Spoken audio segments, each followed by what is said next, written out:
Yeah.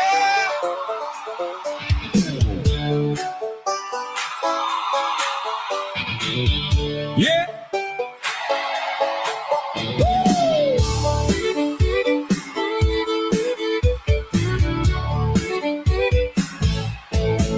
Another day, another headline. Pull up a chair, come on in. Another headline. Different minds around the table. Let's see where the night begins. Questions welcome, ideas welcome. Everybody gets a say. Leave with better questions than the ones you brought today. Community, unity, learning, thinking. Welcome to the following, where good logic has a say. Think a little, laugh a little, grow a little every day. Joe is not at all the leader of the following, not at all a cult type of cult. No Kool-Aid, no spaceships, no squirrel mutilations, no sacrificing goats. Tracksuits not mandatory, just highly, highly recommended. Buy a hat, buy a mug, link in the description. No throwing virgins into volcanoes, no dancing around a bonfire while shucking off clothing in the middle of the forest to the beat of a tom-tom, beat of a tom-tom, beat of a tom. Not at all a cult type of cult. If the stream suddenly goes sideways, Joe Boomered again.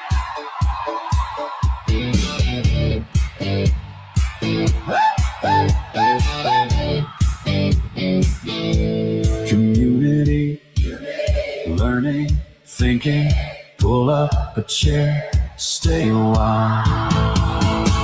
Welcome to the following, where good logic has a say. Think a little, laugh a little, grow a little every day. Joe is not at all the leader of the following, not at all a cult type of cult. The following program starts now.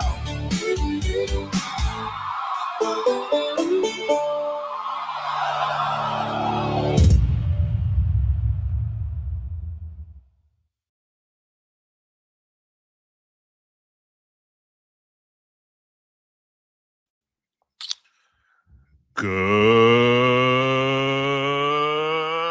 evening, everybody. Welcome to the following program. I am your host, Joe Neerman, aka Good Logic, taking slings and arrows from my most loyal of fans. Taking slings and arrows. Oh my gosh, that was a kick in the that was like a kick in the pelvis. Wow. I'm trying out new things. It was a new song. It was a little long. I didn't like how long it was. If you knew how long I spent trying to figure out like the right, just the perfect. I was shooting for Fancy Like by what's that, Walker Davis or something like that. I was shooting for that type of. I don't know. It's. Suno is a tricky little creature.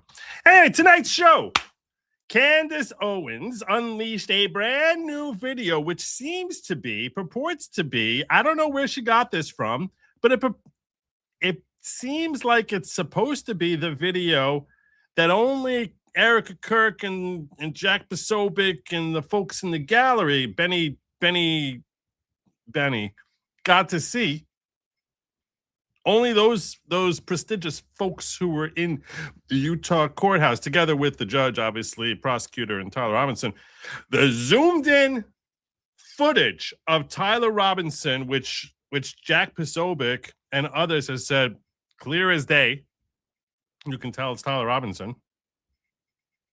That's what some of them said, which I was like, it sounds like it's probably a bit of a stretch that you can, like, see like the stitching on his underwear from like 400 yards away with a zoomed in thing. I don't think it's gonna, I don't think it's gonna happen. And trust me, I have a feeling that guy has his name stitched into his underwear. I don't think it's gonna be that crystal clear. Anyway, so she dropped it. And this has spawned all new theories, because any opportunity to spawn new theories is just another cha-ching, cha-ching, cha-ching.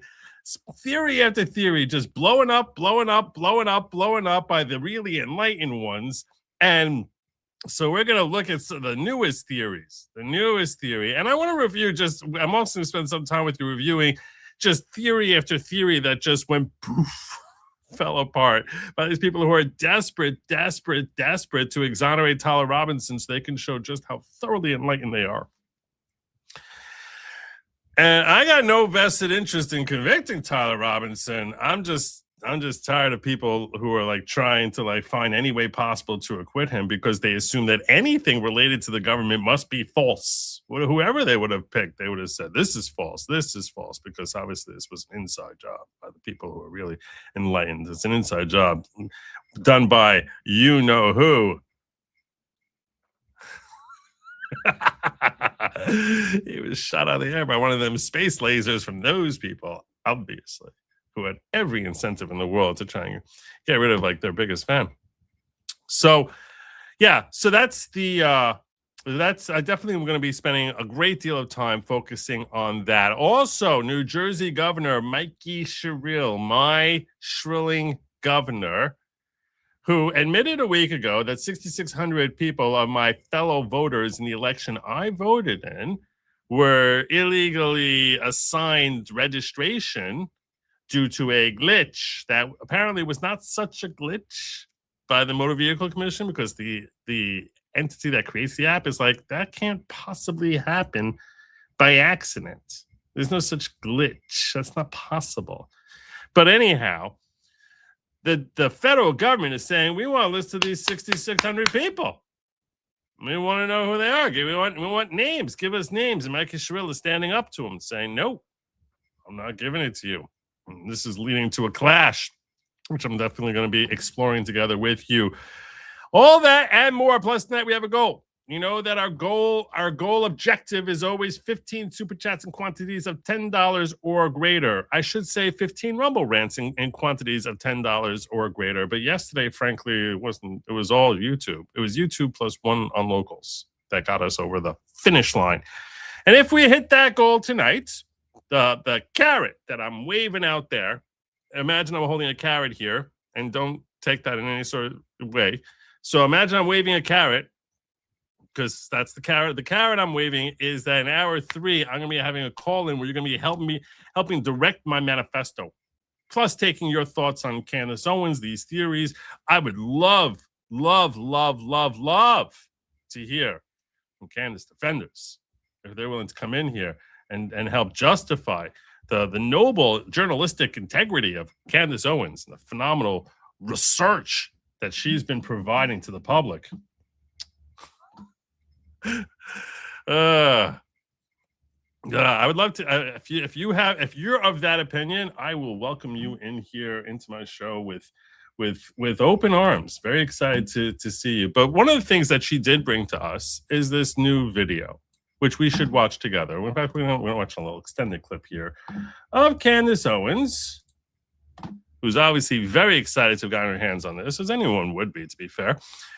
So, of this video, which seems to be the rooftop of the Losee Building from which Tyler Robinson allegedly was perched when he shot and killed Charlie Kirk. So let's take it away. Candace Owens, show us what you got, Candy. This limp that he has in the footage is completely removed. So yeah, well, the limp would be removed. So they're saying that's so. Yeah, you think that's a sign it's not him? Let's watch that. So the first question she has is he doesn't have the limp now. So the gun is tucked in elsewhere now? Like, I don't know what you're supposed to make out of that. Okay. He's fascinated by the limp is gone. The limp is gone. You might recall in some of the video footage when he's walking around the UVU, he's got a limp, which where you know, the investigators have claimed was because he was hiding a shotgun down his leg. So, yeah. But this is the zoomed in footage of allegedly Tyler Robinson. You will note that there's no moment in this video where you can actually tell definitively that that's Tyler Robinson. In fact, I would dare say you can't even tell the race of the shooter from this. Like, this is anyone, if this is indeed the footage that was seen, it is exactly what I expected the footage to be that they saw, meaning the footage that was seen by Jack Posobiec and Benny and on the other influencers in Erica Kirk, which they say it's crystal clear that he's the shooter.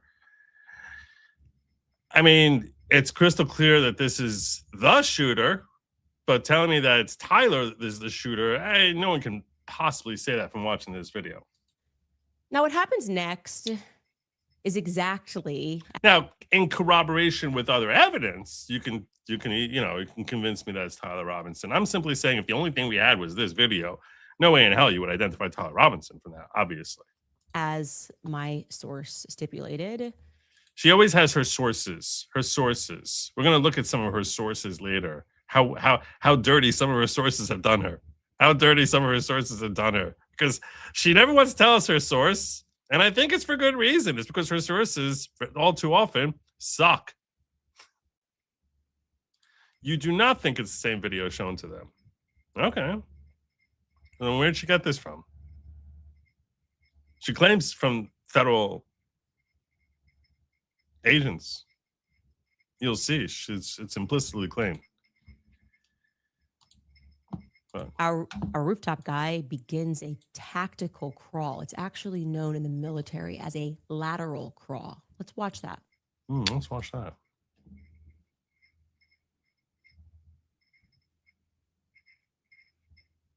Yeah. There he goes. Look at the training he must have had. I want to show you side by side. So look at the training he must have had to come up with that. Wow. Look at the training. This is the root of today's theory. This is the root. Right there, that moment, the tactical crawl.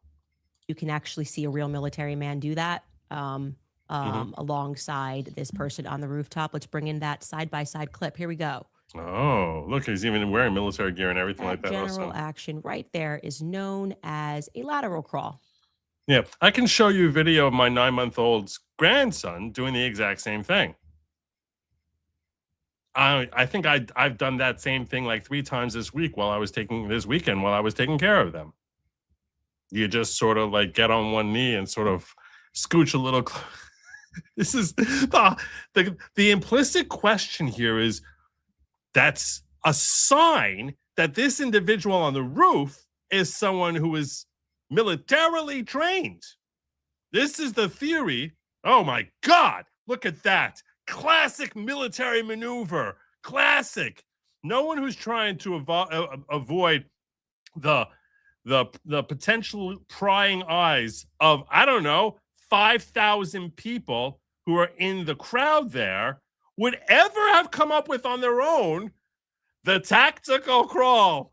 The brilliantly, oh my God, look at the military genius of the tactical crawl. That unless you were trained in special ops, unless you're like a Navy SEAL, there ain't no freaking way you're going to come up with that. No one would ever come up with that. Oh my God. The jig is up. Obviously, this person is militarily trained.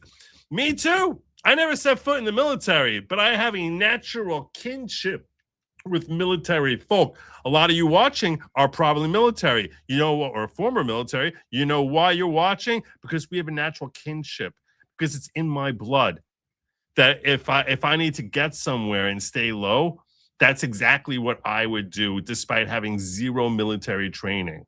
Yeah. Yeah. In fact, I'm sure I've done that no fewer than like 500 times in my life.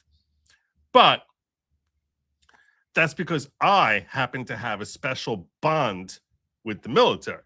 It's my deep respect for the military. This is that enables me to sort of siphon off through like osmosis their highly specialized, certified techniques that no one else other than military would ever figure out how to do. Military and me, because I happen to have that special bond. But when we're looking at this guy on the roof doing the tactical crawl, listen to how military that sounds. Tactical crawl. How would he know how to do that? How would he know how to do that? Huh? How would he possibly know? Obviously, that guy on the roof is military.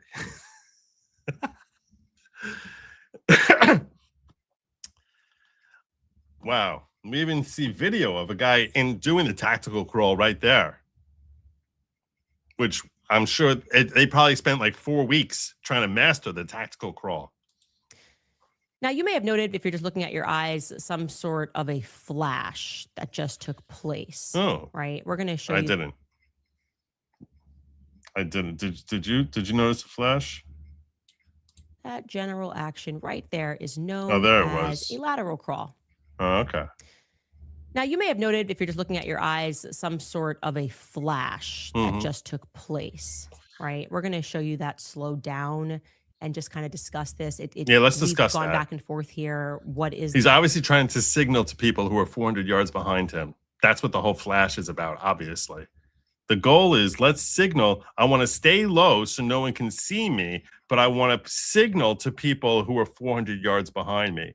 That's the point of the flash, because obviously my handlers are situated 400 yards behind me, and they need to know that I'm in position.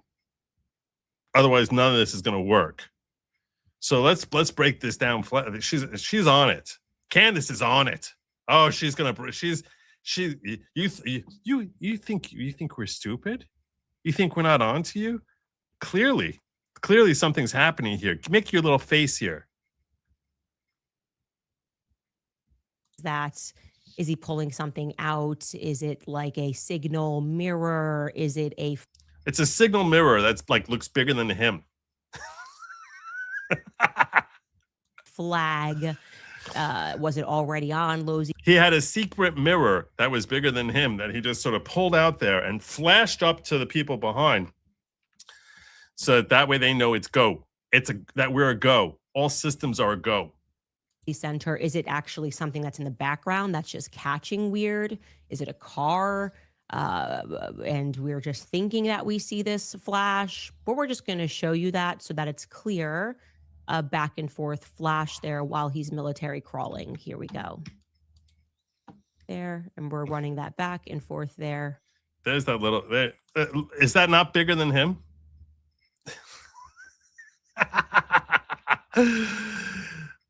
Now, I should point out to you, by the way, Candace admits, or she's about to admit in a few minutes, that she digitally manipulated this. That's right.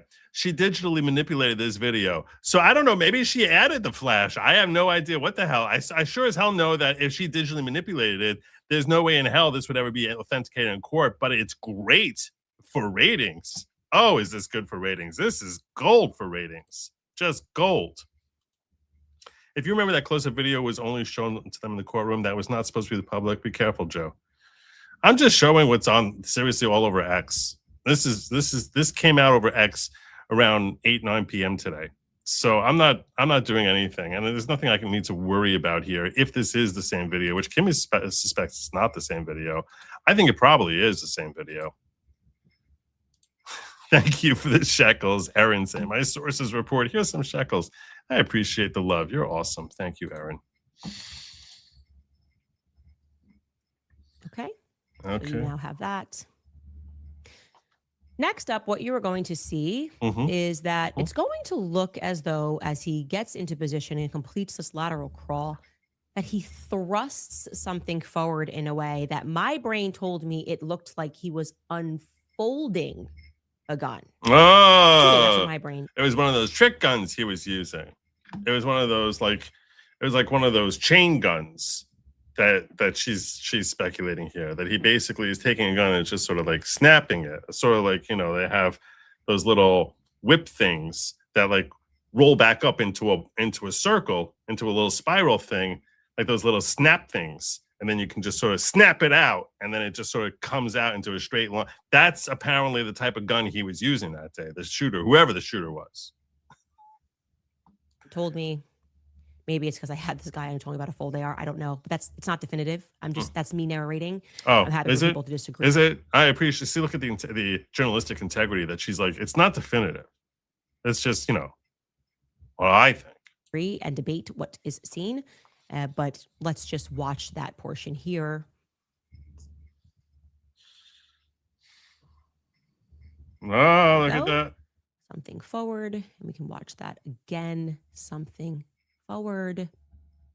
Again. Yeah, maybe that's why he had a screwdriver, because he was like putting two things together. One of them was long.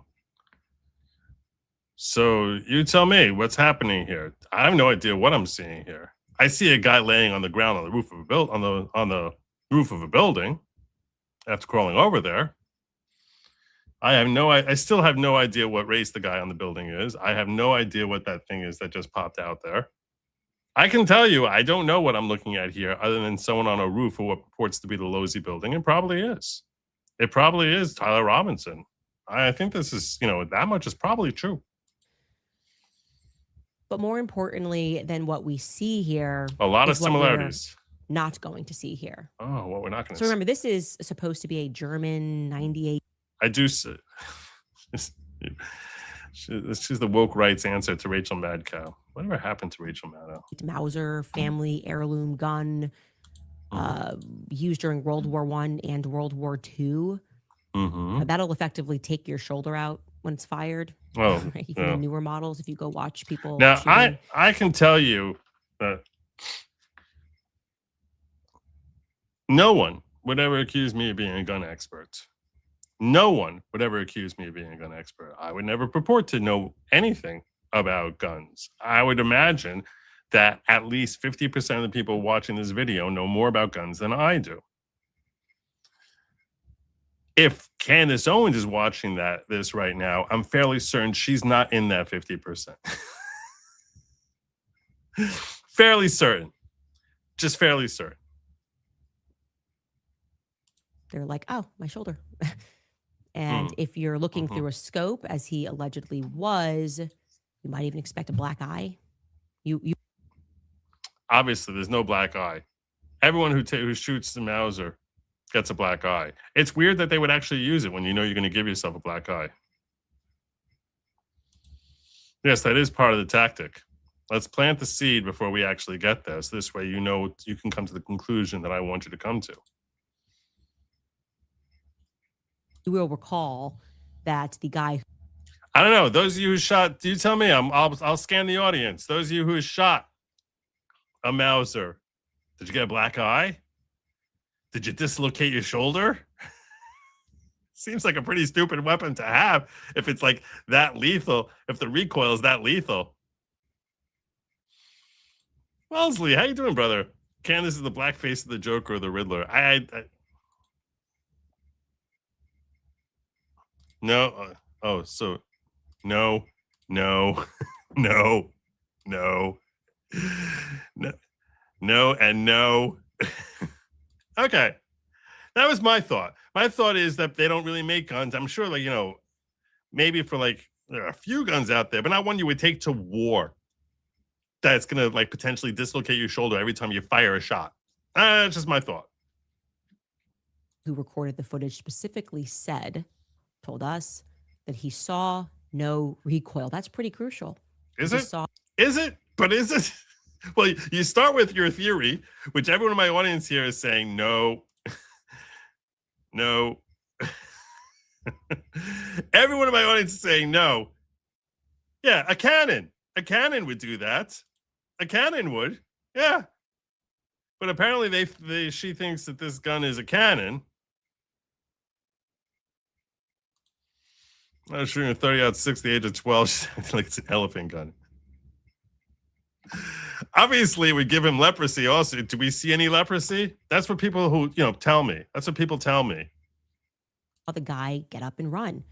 And that would be, I would argue, or a lawyer in court, that would be impossible for this. That's impossible for anyone to get up and run after they fire 30-06. There's no way. You can't.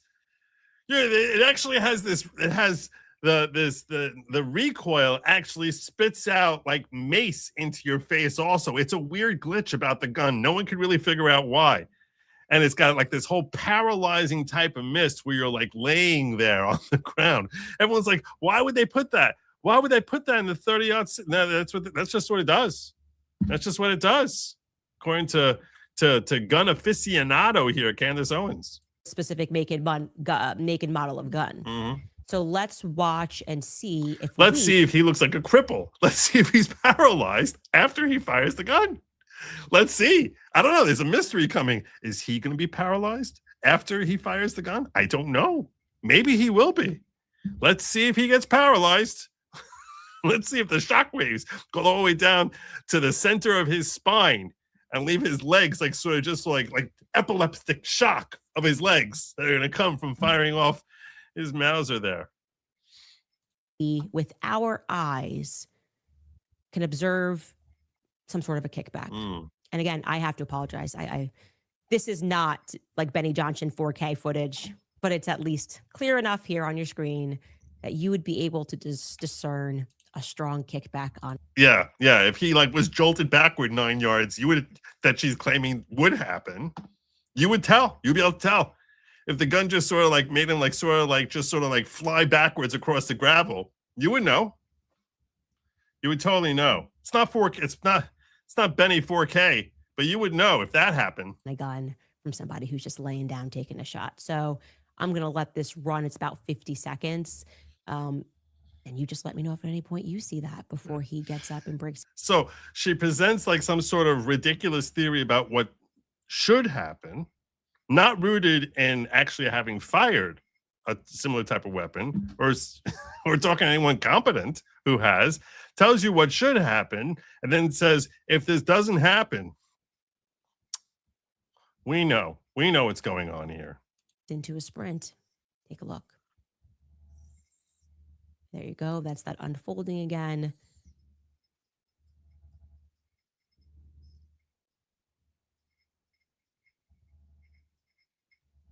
And by the way, if you are listening to this in audio, this is one of these episodes that you actually do have to go watch. So yeah, you will have to pivot over to YouTube, to Spotify, somewhere that provides the video, because this is not something that we could just produce on an audio podcast here, unfortunately.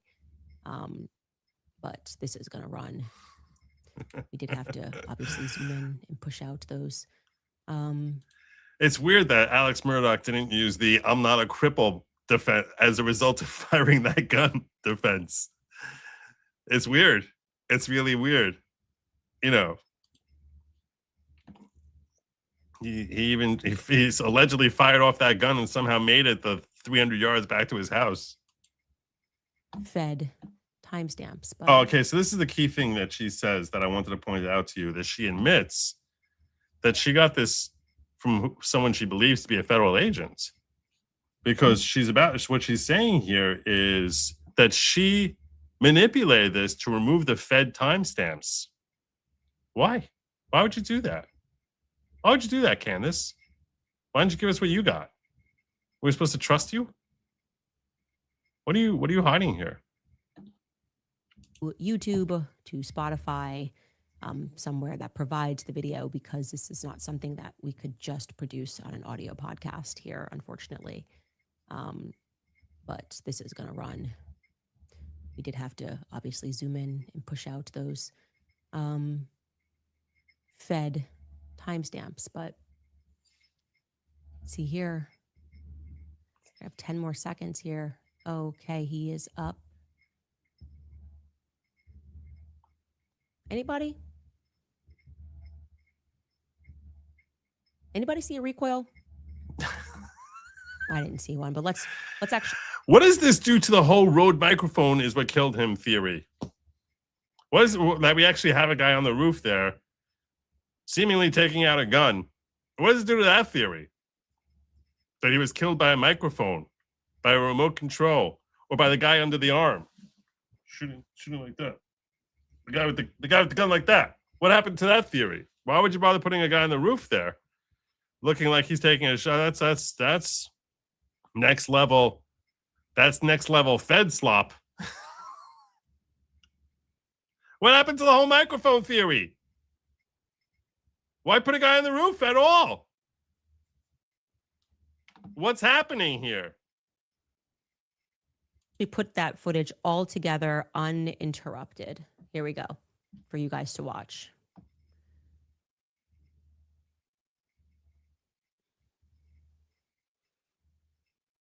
He comes running on to the rooftop. What we know definitively is he gets down into what is known as a lateral military crawl. Begins that lateral military crawl, or what you call a 9-month-old crawling, or anyone would actually come up with. Any person who's trying to avoid detection from a mass of people down below would do, rather than just sticking their head up saying, "Hey everyone, I'm about to take a shot at Charlie Kirk."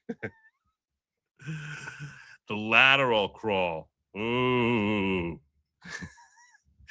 There's even an official military term for it. Crawl over to the right first, and then to the left, we see a quick flash. We are not sure what that flash is. Signaling his handler. Actually, this looks like. Where's the I'm flash? gonna read into it. There's that unrolling throw forward. Right. I say it looks like a little throw rug, little throw mat type of thing that he's doing there, obviously. Fold forward. You can say throw forward, but that's definitely something being flung forward, getting into position. And here we wait for what we expect to be some sort of a kickback. She's getting plenty of kickback. I'm positive of that. It's been when our source began recording from the side of a Losee building and said, "Oh, I just saw someone get up there." Our source started recording. So one time she calls it a federal timestamp. Another time she calls it what our source started recording. She has to be so ridiculously cryptic. Why? Why are you so cryptic? I have theories. I have all sorts of theories. Got a gun.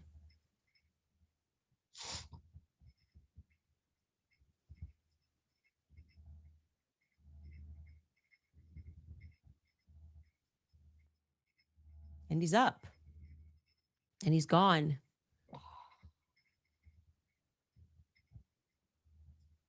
What do you guys think?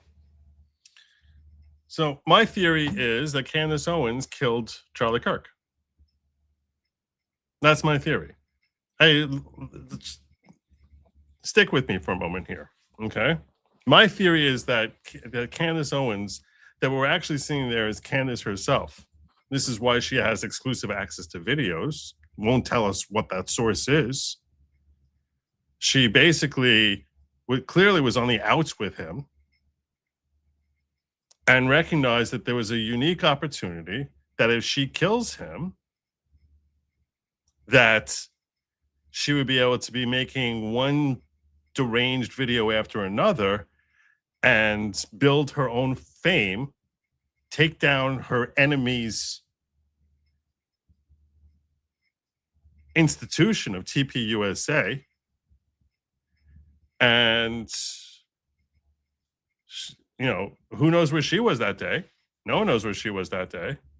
My theory is that Candace Owens is the one who killed Charlie Kirk. Now, she might have been working with other people, but she's certainly the one who's made the most out of his death. No one has made clearly no one's made as much money out of it. She seemed very primed to jump onto all these little crazy theories right away as little red herrings to misdirect us away from her, away from recognizing her involvement in Charlie Kirk's murder. So that's my thought. Tell me where it's wrong. She had motive, opportunity. Has anyone checked her links to Tyler Robinson? All of a sudden, she comes up with her secret video, which comes from someone who is shooting video, or it comes from someone who's a federal agent. She's got all these different fantastical theories, which was designed to mislead us, designed to misdirect us away from actually pointing the finger at her. But she hated Charlie Kirk. Fairly certain about that. A lot of evidence. Charlie was not considering her a friend. Even going out there as a victim saying, they were after me also. It could have been me. It could have been me. Make herself like into a gajillionaire by making these stupid videos. Tell me where I'm wrong.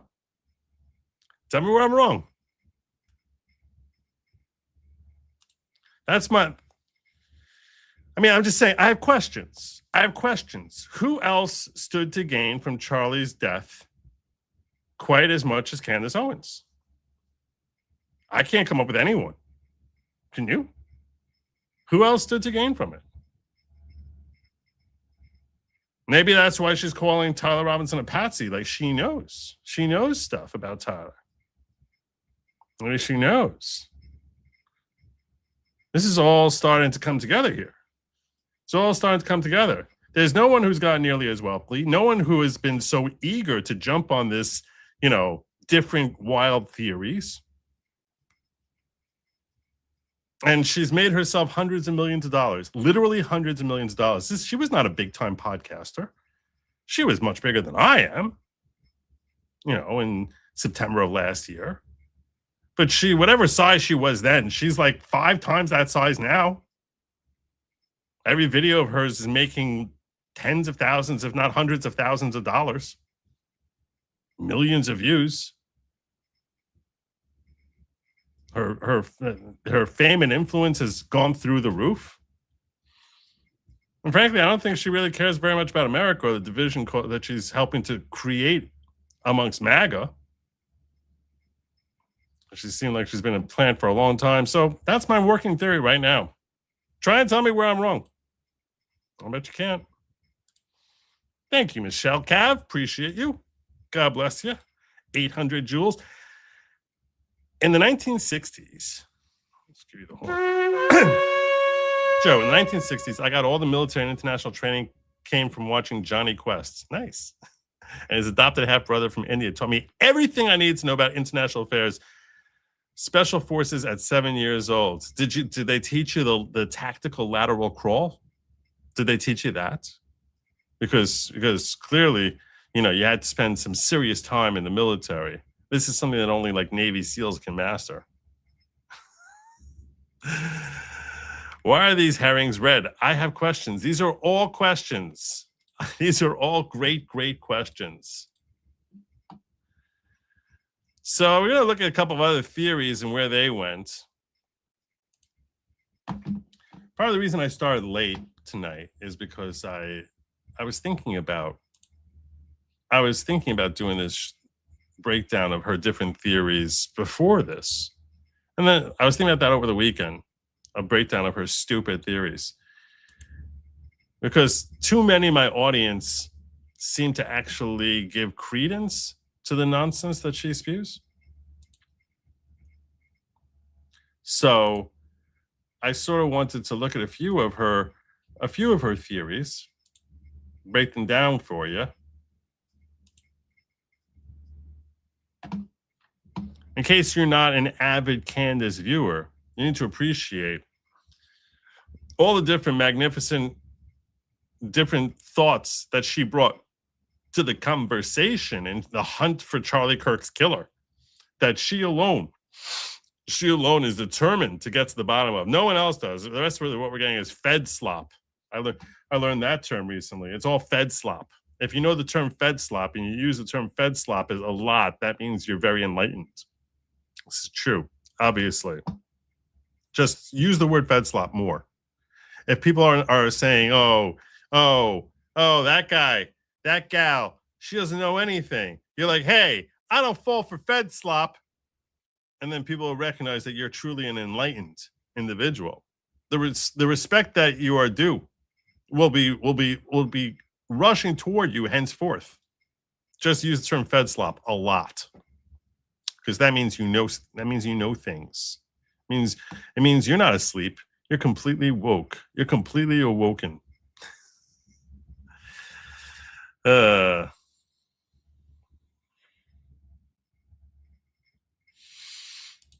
agree, Joe. Just follow the money. Charlie's life is a little sacrifice to rake in the wingnut donations. Yeah. Follow the money. I mean, this is one of the theories that she became famous for, her Egyptian planes. Very confident that I know why these planes have caused such panic, and it is because they're the Egyptian planes that she said were causing panic. That she was on to the whole Egyptian plane thing. Is overwhelming evidence that these planes regularly fly in and out of Israel. And I'm going to present that evidence tomorrow. I say that. Stay tuned in tomorrow when I'm going to give you more of that evidence. I'm going to be presenting it to you because it's going to be golden. You trust me. You need to stay tuned. Hit like and subscribe. While you're here, please hit like and subscribe, by the way. If you can do that, drop a comment if you're watching afterwards. Tell me which of Candace's theories you think is your favorite. Because there are so many competing theories that conflict with each other that, I want to know which ones, really resonate with you. That this is the one that really got it. This is the one. The Egyptian plane one. This one's golden. This is what she's got for you. This is I feel very confident saying these Egyptian planes are flying in and out. And notice I'm saying planes. Very, very confident. Planes, because once I was able to connect people that were on those planes onto other Egyptian planes, I was able to realize that these planes are flying in and out of Israel and turning their transponder off each time that they do it. That is now makes perfect sense of why there was this mass panic, right? It's not. They're turning the transponders off because they're trying to hide from Candace. They thought they could get away from her. They thought they could slip past her. Exactly like we have a strong Egyptian lobby in the United States. Now we're like, whoa, well, those darn Egyptians again are trying to get TikTok censored. I mean, what the hell does that have to do with this? I don't even understand this part of it. Every person in the game, Barry, acting. Well, these are the usual suspects that act if something is a threat to Israel, okay? Which is, they should have just been forthcoming, pretended that it was changing apart. Instead, they're trying to gaslight us, and they're actually, frankly, just pissing me off. So oh no. What? You better watch out. You're pissing Candace off. You better watch out. Became locked in on these Egyptian planes. Because that's how I am. Okay, you keep pushing me and keep pushing me. I will become an expert on these planes. I'll learn how to build an Egyptian plane. Oh, will you now? Did you learn how to build an Egyptian plane? Can you teach us how to build one? The reality is, like I said, tomorrow I will show you how these planes tie back to Israel. And there's no disproving this. I also want to say to you that that was the Egyptian plane theory. Egyptian planes that were following them around. Lord knows why.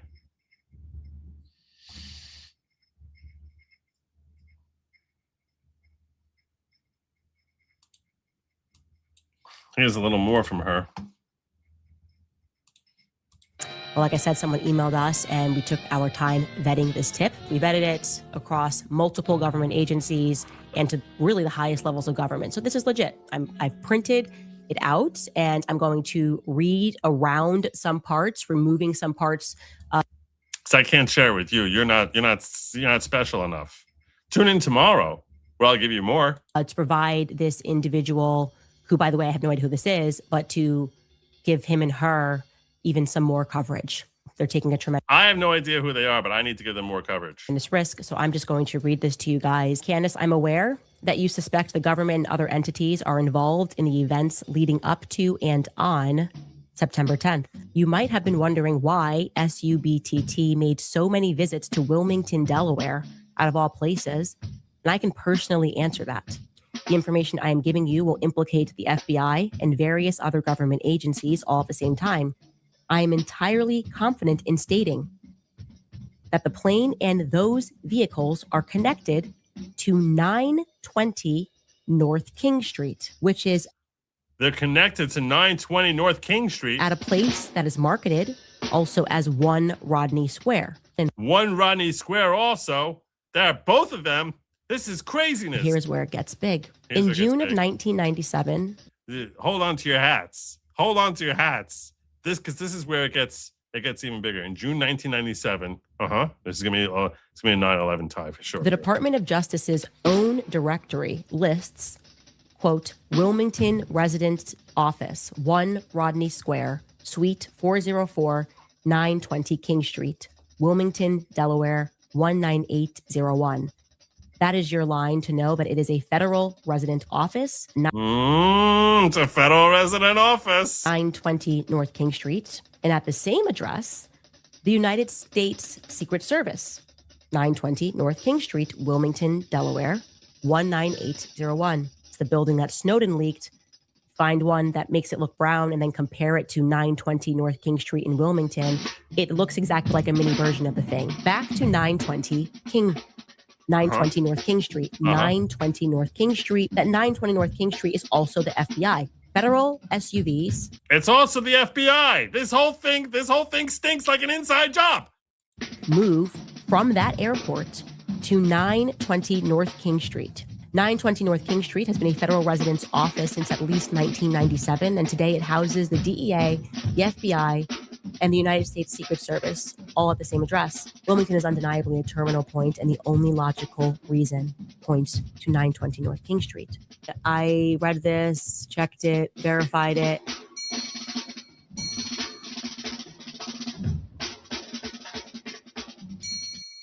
One Rodney Square, 920 King Street, Wilmington, Delaware, 19801. I am passing this to you because you are honest enough to see this for what it is. Yes. Yes. Yes. She vetted it.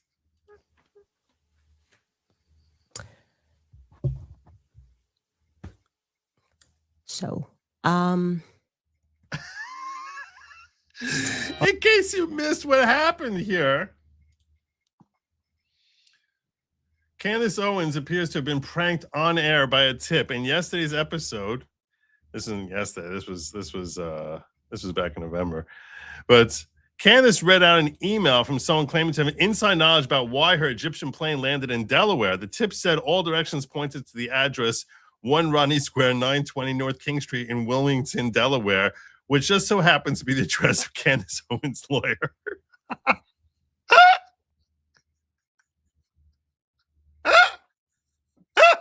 Oh my God. And people take her seriously. There are people who take her seriously. I vetted this. This is, interesting stuff here. This all points back to the feds. It's a federal agency. Oh my God. Oh my God. Yeah, this is the chief investigator, the one who's going to get us the real story, the real inside story here. Oh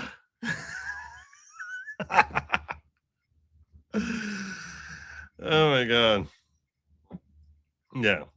Well, not just set her on her way. She's going to become an expert in federal buildings. She's going to learn how to build federal buildings. Oh my God. She's such a joke.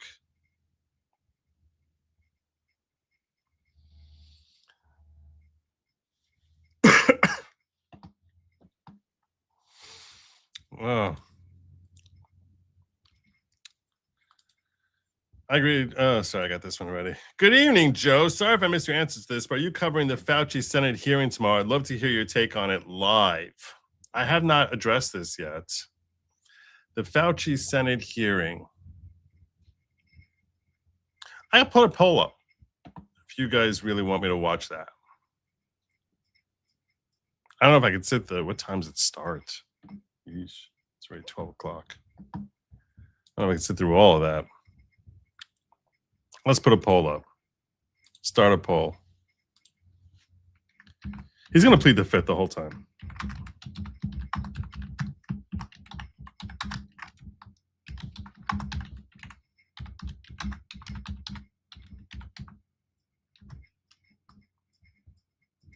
If I live watch Fauci Senate hearing tomorrow, will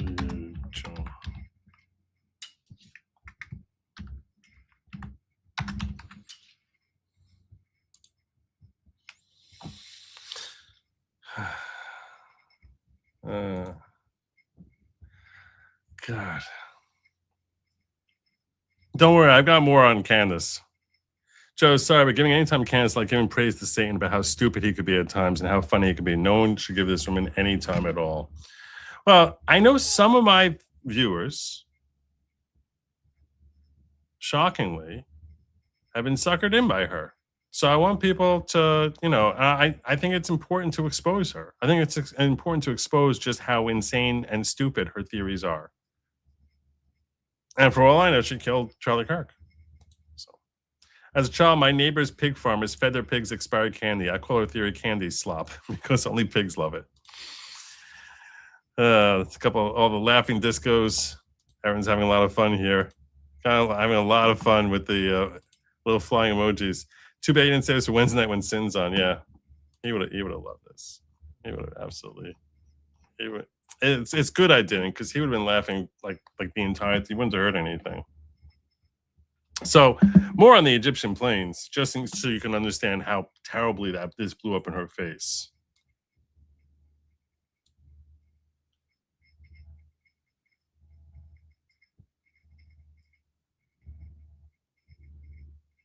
This is Kanekoa the Great breaking down just how stupidly she lied to her own audience. Because he brought the receipts of this guy. A lone gunman, but a coordinated multinational operation involving Egypt, Israel, France, the United States, federal agencies, TPUSA executives, Bridget Macron, and even French legionnaires. And at the center of it all are two planes. Candace Owens has told millions of people that two Egyptian military aircraft, SU-BTT and SU-BND, tracked Erica Kirk's movements 73 times over 3 years. Between 2022 and September of 2025, both of those aircrafts, SU-BTT, the yellow plane, and SU-BND, the blue plane, showed 68 overlaps with Erica's documented locations, okay? 68 overlaps. I have since been able to add now 73 times that is overlapped, okay? And 29 of those instances also happened to include Charlie. I'm telling you this information has been completely verified. I am showing you this on a spreadsheet. Now, these are all the instances in which this plane, all 68 instances that this plane crossed with Erica. He says the odds of this happening randomly are less than a 0.000000001% probability. Okay, under random distribution models, that these Egyptian planes coincidentally landed around Erica at these times. In her words, the Egyptian planes hold the key. The Egyptian planes hold the key, and as obvious, maybe these planes might be the key to everything. They hold the key to solving Charlie's assassination. Egypt to Israel to France, the United States to TPUSA to Charlie's murder. This entire web rests on one claim, that these two Egyptian planes tracked Erica Kirk 73 times. To support it, Candace said she used Flight Radar 24 and showed a spreadsheet on her screen. I screenshotted that spreadsheet and rebuilt it line by line. She says she verified everything using Flight Radar 24. So I did exactly what she claimed she did. I bought the Flight Radar 24 business subscription, the same one she says she used. Then I went further. I purchased a $950 3-year flight log from FlightAware to independently verify every entry. When you compare what the planes are actually doing to what Candace claims they did, the results aren't close. 66% of her location claims are wrong. And in 60% of the cases, the aircraft is on an entirely different continent. She has devoted much of her last 21 episodes to tying Charlie Kirk's murder to an international conspiracy centered on these two aircraft. Egyptian plane, Egyptian planes, Egyptian military planes, Egyptian planes, Egyptian planes, Egyptian plane, Egyptian planes, Egyptian military planes, Egyptian planes, Egyptian military plane, Egyptian planes, Egyptian plane, Egyptian plane, Egyptian planes, Egyptian military plane, Egyptian planes. Candace claimed a source contacted her DIA hotline, alleging Egyptian passengers were escorted off one of the planes in Wilmington, Delaware by federal agents into a building housing the FBI, DOJ, DHS, and Secret Service. She presented this as evidence of U.S. government collusion. I think we just want to know what he did wrong, okay? Because that email, that checks out. Yeah. Secret Service, the FBI. That checks out. The DEA being involved. Why this plane, the quote-unquote Egyptian plane, landed into Wilmington. That checks out. She publicly questioned Kash Patel, Tulsi Gabbard, and Joe Kent, suggesting they knew about this conspiracy and were covering it up. I think we know why Kash Patel is out, right? I mean, I read this, checked it, verified it. And Verified it. I just want to know why, Charlie. I want to know why. Oh, God, Charlie, I'm looking up at you. The decision was made to Charlie Kirk. a decision that very clearly had to be approved by Charlie's friends. She suggested TPUSA knew about the planes and tried to kill the story. There are good guys everywhere. You know, lightness is always fighting darkness. And I received an interesting tip from a Fed that I'm going to share with you now that might be relevant. But Turning Point USA put in a personal request to try to get the Egyptian plane story killed, you know, and I find that to be very interesting. Very interesting. I find that to be very interesting. What is it about these Egyptian planes that Turning Point USA didn't want them to be discussed? I don't know. But I am going to find out. I think we kind of have found out in a weird, really effed up way, actually. It makes my stomach turn. She claimed Israelis, Zionists, and the US government panicked when she mentioned them. I can tell you that right now in government, there is real panic. There is real discussion happening regarding the Egyptian planes. It is 1000% legit, and it caused a lot of panic. And we're getting a lot of phone calls now from people telling us it has caused panic. And that Israel censored her TikTok videos about the planes. Speaking of the unique relationship between Egypt and Israel, TikTok is hitting us for videos talking about the Egyptian planes. That's very strange. Israel's moderator served in the IDF, we know, and Bibi wants TikTok secured for Israel's future. Why do they care about Egyptian planes that were there? It's kind of coming together. There's a picture here that's coming together. She linked the planes to France through Satis, a French aerospace company operating in Wilmington. Now I consider Satis, which according to our source, our well-placed source, is a front, right? Suddenly this French company comes in and leases a hangar for only 2 years. There's only a couple minutes left and there on this. Immediately this becomes a location where our Egyptian military plane is going. I agree with JH. This is a lot of Candace nonsense. I'd rather hear more from him. She further claimed Israel was connected because an Israeli firm is the second largest shareholder in Satis. The second largest shareholder for Satis is Israel. Yeah, it's an Israeli firm based in Tel Aviv. When you compare Candace's claims to the actual data, 66% are wrong. 39 of the 65 verifiable entries place the plane on the wrong continent. She says the planes are tracking Erica. The aircraft are thousands of miles away. These are not minor errors. They are continent-level inaccuracies. They collapse the foundation of her theory. But there's a deeper problem. Candace provides no verifiable evidence for Erica Kirk's location. No timestamps, no travel records, no photos, nothing. Her entire overlap model depends on data the public cannot verify, and that she herself cannot independently confirm. If her flight data is wrong 66% of the time, the real error rate for the supposed overlaps, once you account for Erica's unverified locations, is likely above 90%, which means the overlaps aren't real, and without them, the conspiracy collapses. And there's zero proof these planes ever tracked Erica. Not once. The story collapses the moment you check the receipts. Charlie Kirk's murder is a tragedy. 2 children lost their father. A wife lost her. All right. So, yeah, the Egyptian plane theory is not something she's been talking about recently because she kind of looked fairly stupid once her sources fell apart.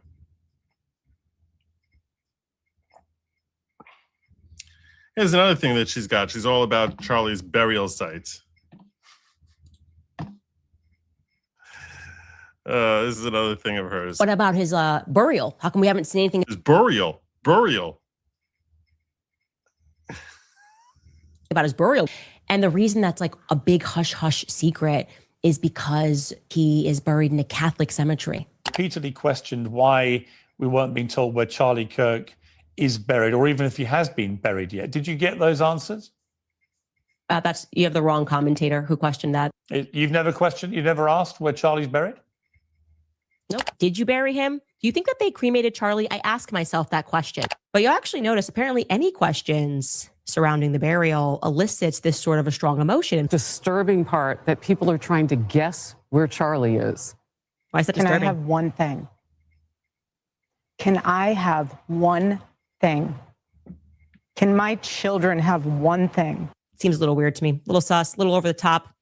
I would just answer the question. I'd say, yes, he was cremated. A little weird to me.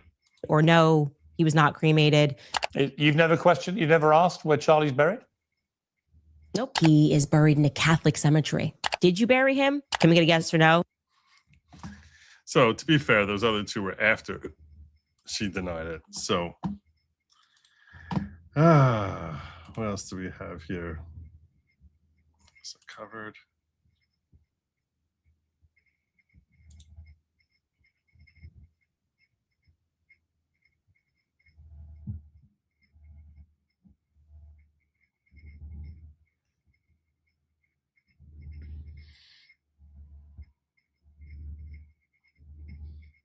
Oh, yeah.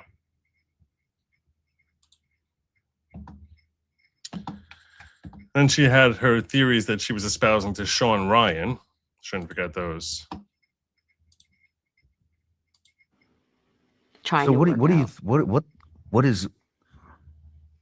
what do you think is going on? I mean, who is Tyler Robinson? What the fuck was he doing there? Who do you think is behind this? I don't Do you think think Tyler Robinson was there. you don't think he was there? No. I think he's a total patsy. I think they get lookalikes and they get everybody wearing the same outfit. I think he played a role, and I believe that what he did was he picked up clothes and he dumped them behind the Dairy Queen. I think he had a role, but I do not believe that Tyler Robinson is the person who was walking in that staircase. I do not believe the person walking in the staircase was even the person that we saw running off of the roof. I don't even know what day that person was running off the roof, because there's only one eyewitness to him having been on the roof, and the person who says that he saw. Yeah, well, this didn't do well for her at the hearing when they were showing multiple videos of him. Multiple videos of him at the UVU. This was not good. September 10th, the day Charlie Kirk, 12.4, which if you hear that referenced again, that is the unenhanced surveillance footage from September 10th, the day Charlie Kirk was shot on campus. So the first timestamp that Hull identified Robinson was 8:30 a.m. on September 10th. And this video showed a car that Hull said they were able to match to Tyler Robinson. It was registered to Tyler Robinson through a scan of the license plate. That is the first time that Hull said Robinson's car got to campus on that day. And you see on this new video, and hopefully we'll be able to show it to you in a second, it was fascinating. You see who Hull says, I'm going to keep saying Hull is identifying this person as Tyler Robinson in this video. I want to make it clear that he has to say that he believes it is Tyler Robinson, or the defense, they will strike it down because this is preliminary hearing. This is hearsay evidence, and it can't be leading, if that makes sense. You cannot That's not because it's preliminary hearing. lead this video to be like That would be the person on the video is known to be Tyler Robinson. So I just wanted to clear that up. So Hull says the person in the video is Tyler Robinson. He gets out of his car and you see him leave the garage on foot. At this point, he has on a t-shirt and shorts. Hull said he identified the t-shirt as this maroon t-shirt, and shorts is like an olive khaki color. And he had on Converses. That's an important detail. The shoes that he had on is going to come into play as the day progresses. So after Robinson, allegedly the person in the video, Robinson, gets out of the car, Hull said that Robinson went to the TPUSA rally, that he said, quote, that he visited people at the TPUSA rally. And then the person in the video who Hull says is Robinson goes back to the parking garage. So at the trial, we should expect to hear from these people who are able to ID that they saw him at the rally. That's not good for the whole he wasn't there theory. When people who know him are able to identify, I saw him at the rally. At 9:25 a.m., which was just a short walk from the theater. This hasn't been clarified yet because, and I'm sure it will be when he gets cross-examined, but Hull said that the person in the video who he says is Tyler Robinson ran into TPUSA people. My interpretation, he just meant that the person on the video, because they were tracking his movements beyond what we're seeing on the video screen, just went to the rally and then goes back to the car. But this is fascinating video that we have not seen before. Now at 9:33, so just shortly after the walk back from where the TPUSA event was happening, Hull says Robinson then gets in his car, drives away. 30 minutes later, 10:09, Hull says that Robinson returned to campus, again, still in this maroon t-shirt and shorts at the time, Converse shoes, and he has a blue backpack. Hull says, and he leaves the parking garage, and this is when Robinson went to Chick-fil-A, got food, Then where he's eating right now, Hull described as being on the upper back edge of campus from like the amphitheater. So at this point, when the person who, again, I'm going to keep saying is allegedly Tyler Robinson, is the furthest away from where the tent is at this point. Then allegedly Robinson walks to a wooded area, then comes back to campus again. I told you on Monday that Hull testified that Robinson came to Utah Valley's campus 4 times on September 10th. So now we're at the point of the video where allegedly Robinson comes back to campus and he does not have the backpack this time. So after he eats, comes back, no backpack. And he goes to the roof access at this point on the Losee Building. That's the building where prosecutors say that the shot was fired from, where that sniper pad was, that had the vantage point on that arena where Charlie Kirk was speaking that day. And then he comes back down the steps, leaves. Maybe that's what he was rolling out, was the sniper pad. Campus again. So this is the 3rd time he's seen leaving just before 11 a.m. That's according to David Hull. 11:53. So almost an hour has passed now. On video, Hull says Robinson returns. This time it's in that outfit that was one of the first images that was shown to the public for the person of interest in this case back in September. It's the blue jeans, it's the black shirt, but the same shoes, Hull said, Robinson had on. He had on those same Converses that was seen earlier when he was in shorts and a t-shirt. This is important because prosecution is who is interacting with Hull during this entire exchange. And they're saying, how do you know that this person you say is Robinson is still Tyler Robinson? And he's saying, well, changed clothes, but had on the same shoes. So at this point in the video, this is new video that has not been shown. You see allegedly Robinson in this outfit walking up the stairs of this parking garage with some type of limp. Hull said that he identified this as a weird gait or a limp in his leg, has on those hats and sunglasses. And this is the weird limp where people are allegedly saying he could have been hiding some type of weapon in his pants. And in the video, he is looking down and he's passing people. And this is the raw footage. People's faces aren't blurred in this one that we saw. And he is just struggling to walk up the steps. Like, it is a very awkward situation here, the new video from the parking garage. And then at 12:02, so again, this was 11:53, back to campus and that get up. 12:02, Hull says that Robinson is now walking on a sidewalk near the Losee Building. Well, anyway, the point that I'm getting at, I think we got the point here that the whole narrative that Tyler Robinson wasn't even at UVU that day doesn't seem to be faring that well. Does not seem to be faring that well.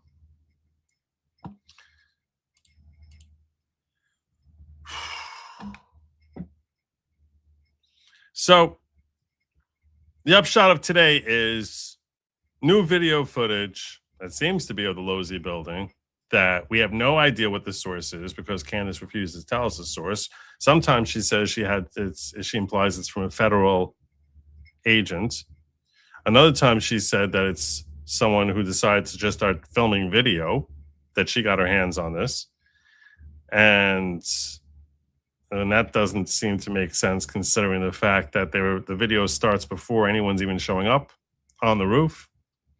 So I don't know what the hell she's trying to say, but as usual, cryptic as always. Stay tuned tomorrow. Much more to come tomorrow. Please buy my merch. So, and I should follow suit, right? I mean, it's very neglectful of me to not be pimping out my merch the way Candace does. I feel like I'm doing my family a disservice. I should be doing that like all the time.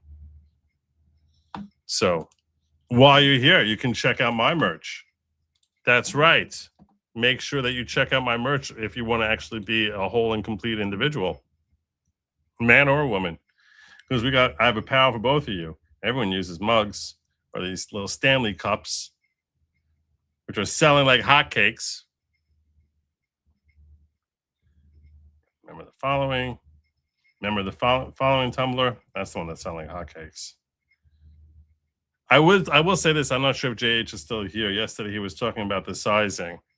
The sizing seems as if it's just measuring here. He was talking about how many inches across. It's, if you're looking at the sizing chart here, when they talk about the size guide, this little B section here is just from armpit to armpit, not going all the way around when it's saying small is 20 inches, medium is 22, triple extra large is 30.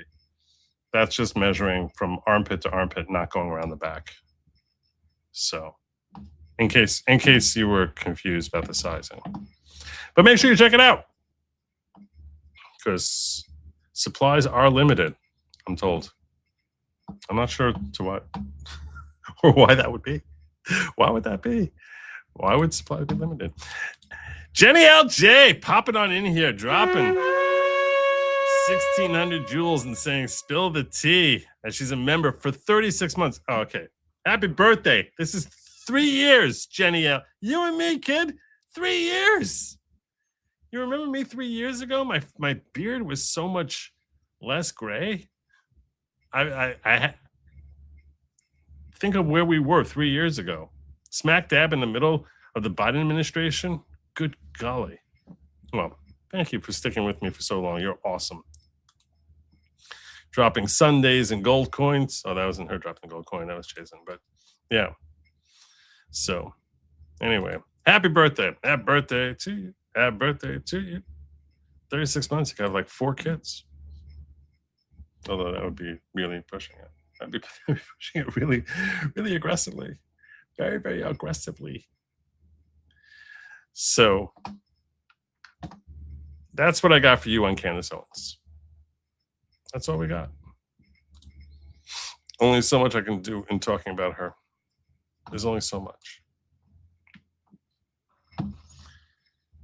I did want to share something with you. This is something I did not bill, but it's a story I found which made me laugh, and I think it'll make you laugh too.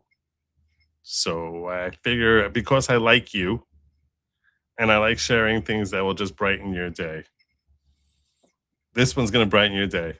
Settle in, put down whatever you're doing, stop for a minute, stop. You're going to enjoy this story. Trust me. You're going to enjoy this story. You ready? The DNC paid big bucks to an email scammer posing as Chair Ken Martin, officials revealed. Somebody scammed the DNC by claiming to be its chairman, Ken Martin, out of tens of thousands of dollars. The Democratic National Committee sent approximately $29,000 to an email scammer. Yesterday we were talking about how the DNC is $2 million in the red. Perhaps it's stuff like this. Perhaps this is where the money is just getting frittered away. They had $2 million in the red. They had to put their own headquarters up as mortgage to secure a $15 million loan. And part of the reason is because they're suckers who are getting scammed. Apparently some Nigerian prince reached out to them and they were like, okay, look, maybe this will make us $2 million. I don't know. I always thought these email scammers were basically targeting, really elderly women who are, their first or second time scouring the interwebs, typing in www.aol.com.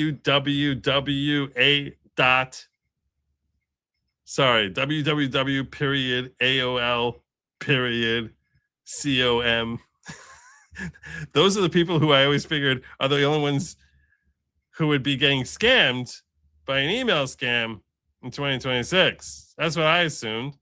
Silly me. DNC also.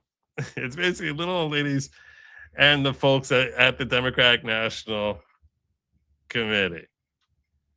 They sent approximately $29,000 to an email scammer posing as DNC Chair Ken Martin, a new report revealed. Notice David Lenthal first reported on the email scammer on Tuesday, citing interviews with party officials as well as records previously unreported on. According to a 2025 letter from Jack Baisden, senior campaign finance and reviewing analyst at the Federal Election Commission, to the DNC's treasurer, there was a misdisbursement, which means we got screwed. We got screwed to the tune of $28,860.92. That's a very specific number. That's a very, very specific. That doesn't seem like a random number. The DNC responded to the inquiry in August, explaining that there was a transaction that was the result of fraudulent activity by an external third party. The response reads, this is in response to your July 8, 2025 letter requesting additional information from DNC Services Corp, Democratic National Committee, the committee, regarding a misdisbursement of committee funds. The identified transaction was a result of fraudulent activity by an external third party. The committee has no reason to believe that the transaction involved any misappropriation or misconduct by committee personnel. So this was not like someone who was trying to rip us off for their own. It's not someone who is being malicious for their own personal benefit. It's just a sucker. Committee staff discovered the issue quickly and promptly notified its bank in order to recover the misdisbursed funds. The committee maintains an internal controls policy consistent with the FEC's safe harbor policy, and the committee is taking further steps to avoid similar events in the future. A scammer reportedly sent a fraudulent email to the DNC in February 2025, and the scammer was posing as Martin, an official told Notice. Martin had entered his role only days before the email was sent out, and the staffer who sent out the payment to the scammer has since been let go from the organization. They're like, dude, how the hell did you send $29,000? Martin became DNC chair on February 1st. The DNC alerted law enforcement of the email scam. The error was reportedly caught in minutes, but the DNC only received $7,000 of the payment that was sent out. As the report noted, the DNC has been facing cash flow issues, considerable cash flow issues. They reportedly put their Washington, D.C. headquarters as collateral in order to secure a $15 million loan. Quote, the DNC takes seriously our duty to protect the funds provided to us by millions of patriotic Americans. They should say patriotic sucker Americans chipping in to fund our mission. And let's face it, like out of the millions basically means, George Soros. DNC spokesperson Mia Amberg told Notice, this was a one-off mistake that was promptly caught and addressed, and no similar issues have occurred since. So there you go. Apparently, shockingly, the kids at the DNC were suckered by an email scammer. I saw that. I was like, such losers. You wonder why you're going broke. You wonder why you're going broke. That's not Ken Martin's fault. That's just utter incompetence. Utter incompetence. Bammy. Thank you very, very much. I appreciate it. Joe, great subject. Joe, great. My breast implants are safe. 22 inches. All right. Phew. Okay. Okay. I have never measured from here to here. I've never done that myself. I have no idea. What kind of moobs I may have. I don't think I do. I'm not about to take off my shirt and test this out. But I don't think I would ever think of getting any small. In fact, I could not imagine getting anything smaller than an extra large, and probably would lean towards a double extra large just to be on the safe side. But that's just how I shop. I don't know.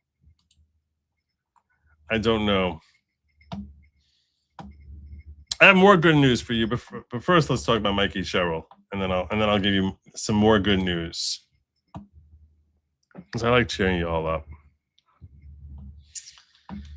Mikie Sherrill, my governor. This crazy woman been in charge here less than 8 months. 7 months she's been here. Mikie Sherrill.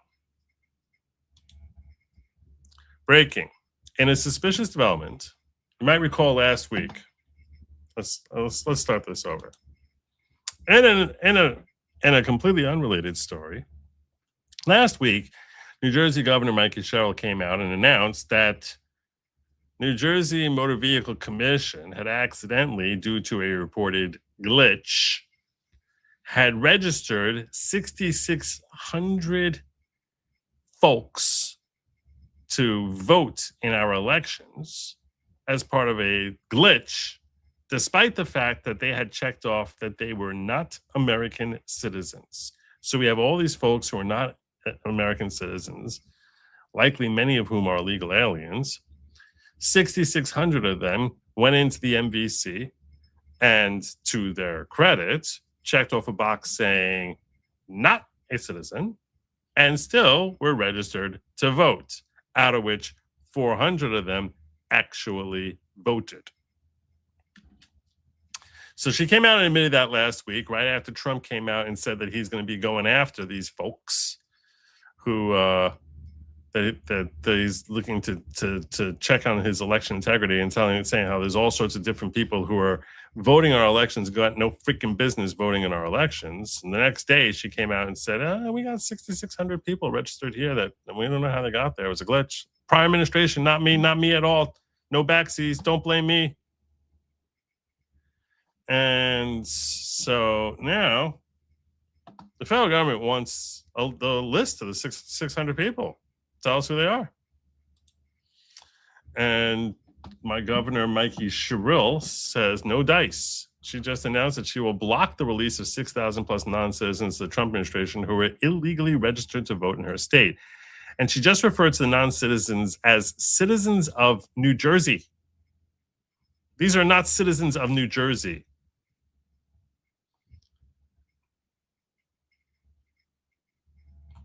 Let's hear the exchange here from my governor.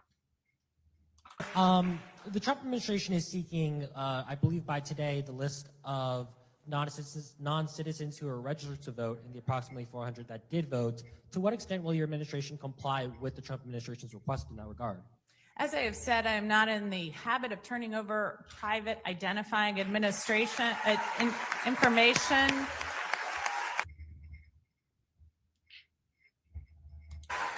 of the citizens of New Jersey. They're not citizens. They're specifically not citizens. That's the point. The government is weaponizing the government against individuals that disagree with them. They're not people who disagree with them. They're people who don't belong here. They weaponized my private data against me in my election, and what the hell are you babbling about? so I am working to protect people and their private data. You're not looking to protect people and their private data. You're just looking to be an annoying. Here in New Jersey. All right, thank you very much. Thank you. And I'm going to turn it back over to the Reverend. Thank you. Disgusting. Absolutely disgusting. Horrible. Horrible. Sickening. Empowering New Jersey voters. Apparently, New Jersey voters don't have to be American citizens to be empowered. You stripped me of my vote. That's what you did. You stripped me of my vote.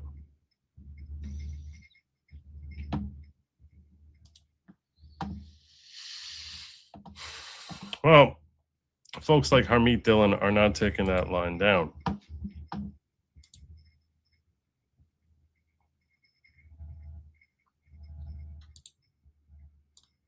Before we get there, here's her official statement. 1 week ago, I informed New Jerseyans that a serious software error in the Motor Vehicle Commission system had improperly registered approximately 6,600 individuals to vote between June 2023 and June 2024 during the previous administration. Previous administration being the Phil Murphy administration, the corrupt Phil Murphy administration. I promised New Jerseyans that my administration would confront the issue with accountability and urgency. Today, I want to provide an update on the progress we made. Oh yeah, please let us know what's happening. Over the last 7 days, we moved aggressively on multiple fronts, reaching out directly to those affected and beginning the process of correcting the voter rolls. Okay. NBC has mailed letters to individuals who were impacted by this software error. I didn't get a letter. I was impacted by it. I didn't get no letter. My vote was taken away from me. I was far more impacted by this than most of the people you sent the letters to. To supplement those notifications, we've launched a website with answers to frequently asked questions, information about the voter registration review process, and support resources. That website is, let me check out. What do you got for me here? Come back to this in a moment. I'll come back to this in a moment. At the same time, the Division of Elections has begun a process to remove more than 4,500 individuals who were registered solely through the software error. The remaining registrations will be referred to county election officials for additional review to ensure that any lawfully registered voters are not being disenfranchised. We are taking this extra step because our initial review indicates that a number of those individuals may be citizens. That has been the case in other states where clerical and administrative voter registration errors have occurred, and we're determined to get this right. Just as we have an obligation to remove everyone who is not eligible to vote, we also have a responsibility to protect the voting rights of eligible New Jersey citizens and ensure no one is improperly removed from the rolls. And we're going to do just that. Oh, yeah, I have the utmost confidence in you. As I said last week, this is what accountable government looks like. No, it doesn't, because you didn't have any answer for the people who stripped me of my vote. We inherited a problem. We didn't hide it. We didn't deny it. You are denying it. You're claiming it's a glitch, which is a lie. So you are denying it. We're investigating it. We're going to fix this right away. What do you mean you're investigating? I thought it was a glitch. This approach stands in stark contrast to how MAGA Republicans have responded to this issue. Oh, go to hell, you stinking bitch. The moment I made this public and launched the investigation, Donald Trump and his followers have moved to weaponize the issue to advance their voter suppression schemes. You suppressed my vote. And they're trying to target individuals affected who are registered through no fault of their own. I won't let them do either. New Jerseyans should have confidence that every eligible citizen can vote, every lawful vote will be counted, and the government will act quickly and transparently when problems arise. That's my responsibility as governor, and we'll continue providing public updates while this investigation moves forward. Go to hell. Describe MAGA as if it's some entity. There's no one here who's MAGA. Stinking bitch. Let's check out her stupid site before we get to Harmeet, so we can learn all about how she's fixing my problem. MVC voter registration error. Do you believe you were mistakenly registered to vote as a result of a transaction at the MVC between June 2023 and June 2024? Do you believe your voter registration has been deactivated in error? Please read the information below, which includes important next steps you should take. Well, let's see what they claim is what happened.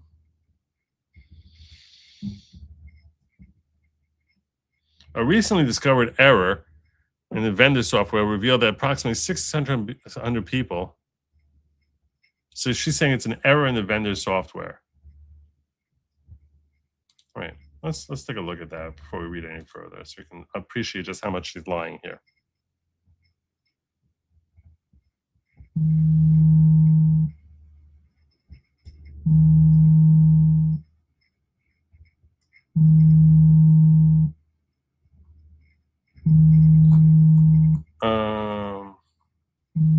What did I want to find? Yeah.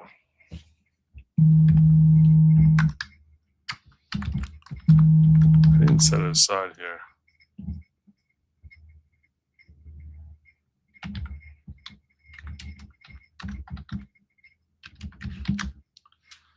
I apologize for that.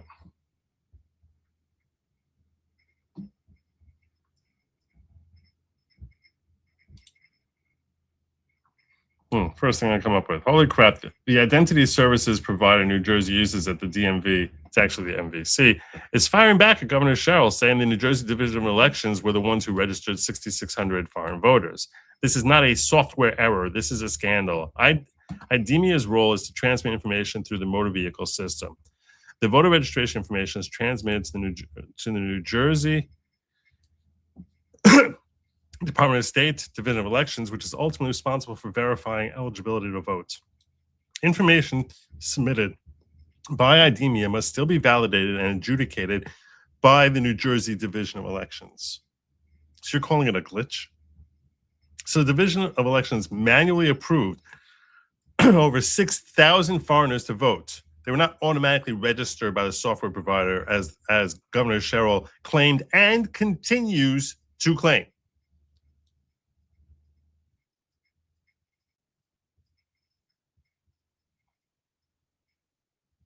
Ademir works with New Jersey Motor Vehicle Commission has for more than 40 years to support the process through which eligible individuals may indicate their interest in registering to vote when applying for or renewing a driver's license or a state-issued identification card. Ademir's role is to transmit information through the motor vehicle system. In the case of this error, some indication of what we believe a serious software error in New Jersey's motor vehicle system. Liar.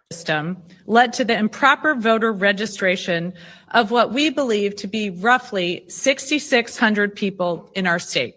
Liar, liar. This is what she calls transparency and integrity, accountability, zero accountability. These individuals indicated they were not United States citizens and not attest to being eligible to vote during the transaction, but the software erroneously transmitted these individuals for voter registration processing regardless. It's not erroneously. The software error occurred under the prior administration from June 2023 to June 2024. How did it stop? That's what I want to know. How did it end in June 2024?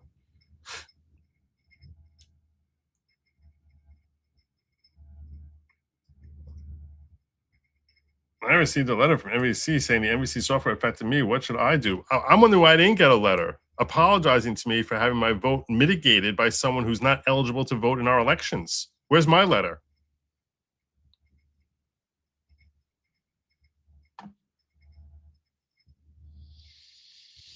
To be eligible to vote in New Jersey, you must be a United States citizen. You must be a resident of the New Jersey county in which you seek to vote for 30 days before the election, and you must not be serving a sentence of incarceration as a result of conviction for any indictable offense under the laws of another state or the United States.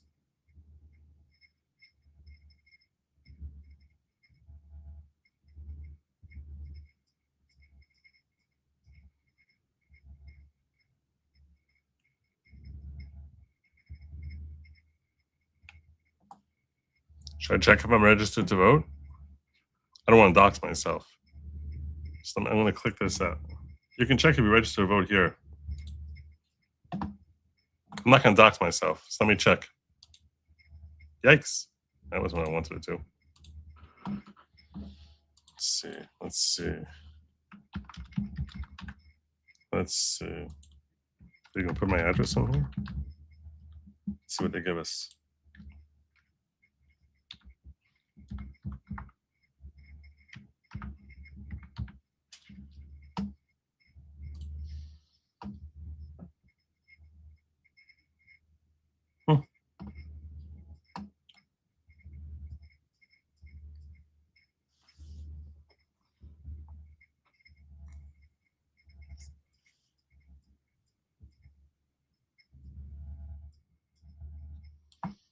Apparently I am registered here.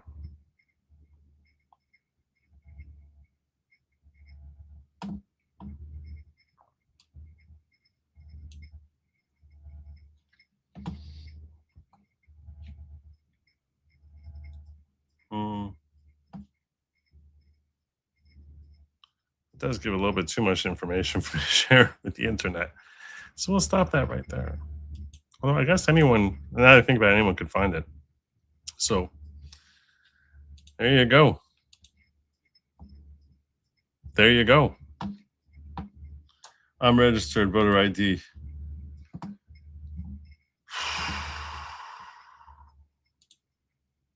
That's what I wanted to do. I want to share with you what Harmeet Dillon's trying to do about this woman claiming she sent this letter. Today I informed Attorney General AAG Dillon that New Jersey will not provide the personal information of thousands of New Jersey residents. The request had no legal basis. Well, that's an interesting theory. And I will always protect New Jerseyans' personally identifiable information.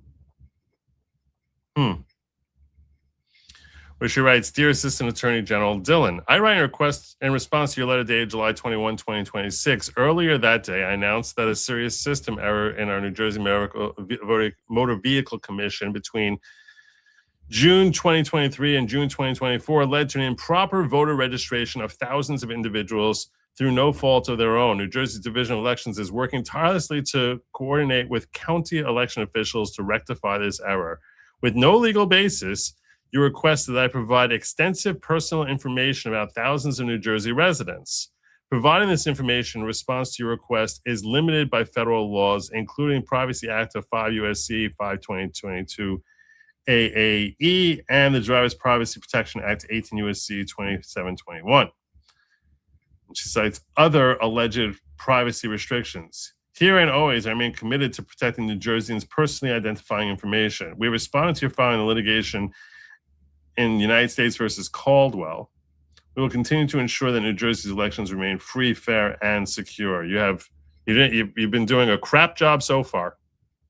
A crap job of that so far. I have zero confidence in your ability to rectify the situation when you can't even come clean about what went wrong. Why should I have any confidence in you? Well, Harmeet Dillon fired back. And she said, Governor Sherrill's refusal to cooperate with federal law enforcement does nothing to protect law-abiding New Jersey voters. Of course it doesn't. New Jersey has a legal duty to keep ineligible voters off its rolls, and our request is grounded in that legal authority. DOJ will get this information through all legal means. Go get her, Harmeet. Get her. Get her. Take that woman down. So there you go. Apparently, federal government is fighting with my local state government. If there's anything I can do to lend a hand, Harmeet, you let me know. Because I feel violated. I do. I feel violated. I don't know what this means. So sorry. I don't know what that means. Joe, I'm 5'9", add 100 and 165 pounds and very lovable. I'm going to buy the tracksuit, not a tracksuit. How do I get the knife accessory in case I go to Texas track meet? Authenticity is everything. We're not yet selling knives. I will take suggestions from people. If you have stuff that you want me to add to the merch store, I'm continually getting questions as like, what should we add? And I'm like sort of torn about that. I'm sort of torn. Silver Star. Thank you. I need a mug with who is Joe on one side and Joe is not the leader of the following on the other side. That's not bad. That's really not bad. See, people are coming forward with suggestions. This is very helpful. I'm gonna make a little note of that. Let me do that now.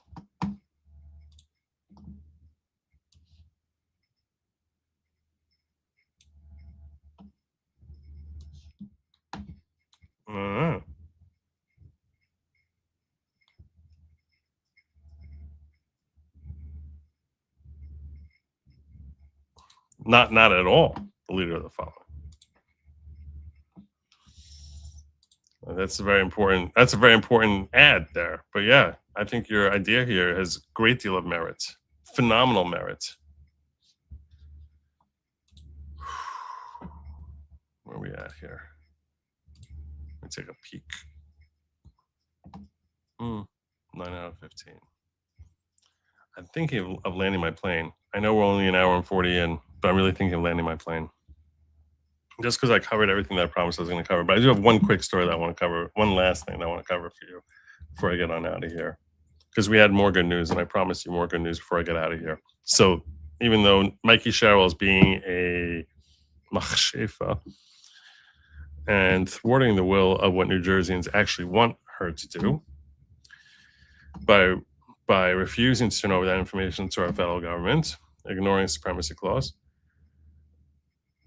we do have some good news for now. This is for now. Reported by Red State, D.C. Circuit rejects Democrats' bid to block Trump's election integrity EO for now. And for now is an important element to this. The D.C. Circuit Court of Appeals handed the Trump administration a bit of another win on Tuesday, unanimously affirming D.C. District Judge Carl Nichols' denial of a preliminary injunction in a case regarding President Trump's March executive order on election integrity. I don't mean to undersell it, but I'm calling it a bit of a win because it's procedural, one that does not hold the EO as lawful or unlawful. Instead, with the appellate court agreed with the district court's determination that the plaintiffs in these consolidated cases were premature, as Democratic men often are. All these men who are Democrats, they were premature. And they came to court prematurely with their suit. They hadn't actually sustained any concrete injuries, so they didn't have proper standing at that point in the time, and the case wasn't ripe for adjudication. As indicated, Trump gave his EO in March, ensuring citizenship verification integrity in federal elections, that directs the Department of Homeland Security to develop state citizenship lists using federal databases, and directs the United States Postal Service to begin rulemaking on handling mail ballots. Of note, the EO repeatedly requires agencies to act only to the extent feasible and consistent with applicable law. Naturally, the plaintiff organizations had their suits on file before the ink on the EO was dry, because that's what they do. They just go right into court saying, "No, this is not fair. We need the court to overrule the president," and pretend that they're the duly elected president of the United States. Nichols denied the request for a preliminary injunction in late May. Plaintiffs appealed, and in Tuesday's ruling, D.C. Circuit Court echoed Nichols' earlier decision, finding that the EO doesn't itself change election rules. It tells agencies to begin developing policies, and until agencies actually implement those policies, any injury remains speculative. So they're calling this a big win, but as soon as these rules are implemented, then we'll have to see what the judges do at that point. Locals.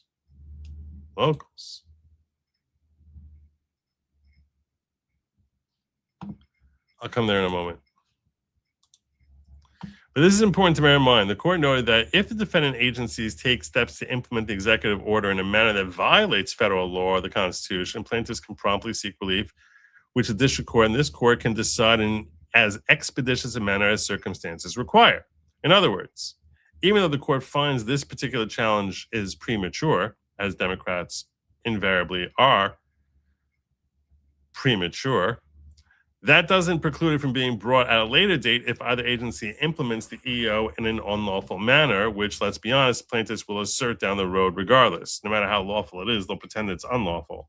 Now, some may wonder why the D.C. Circuit Court ruled this way when the First Circuit seemingly did just the opposite. I'm wondering the same thing. Well, the key difference here is that these cases involve Democratic Party entities challenging the EO prior to its implementation, whereas the First Circuit case involves state plaintiffs who assert that concrete implementation steps have already taken by the agencies are causing present injury to those states.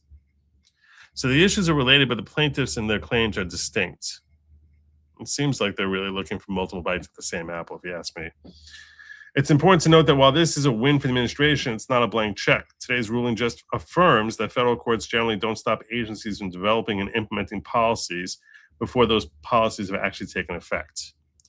That's a procedural win for the administration today, while leaving the door open to future substantive challenges if the agency's implementation crosses legal lines, which they will certainly claim that it is. But it is a win for today, so you take the win that you get today. You always want to take the win that you get on the day that you get it, and we'll hold out for tomorrow.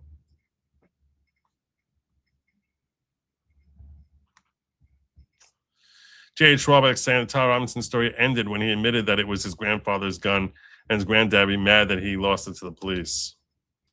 That's probably true. He also shared a book with me.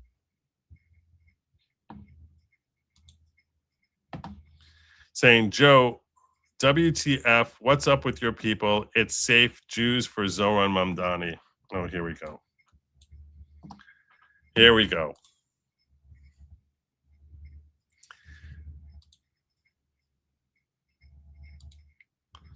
This is a group of a division. You heard of Hasidic Jews?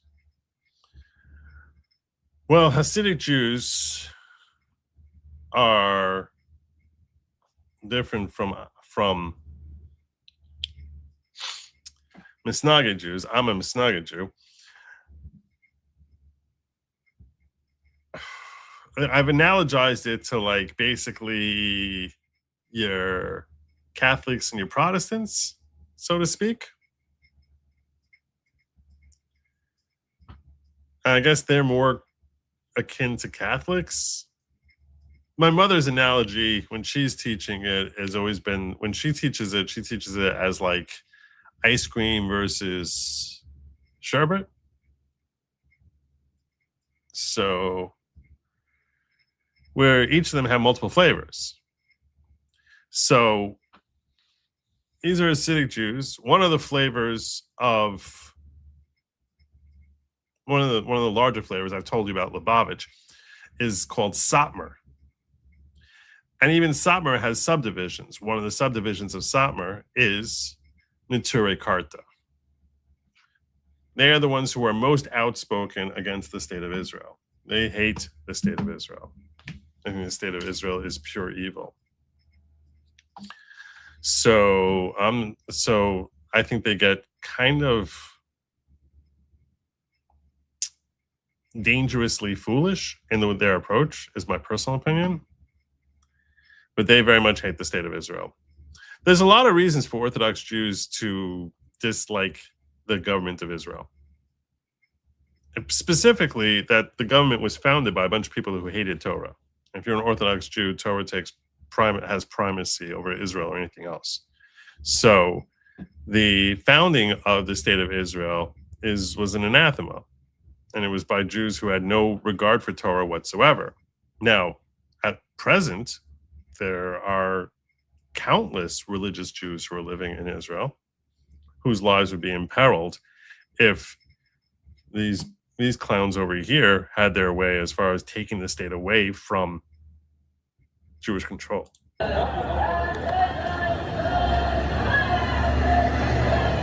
And so they wave Palestinian flags when wear keffiyehs. It's humiliating.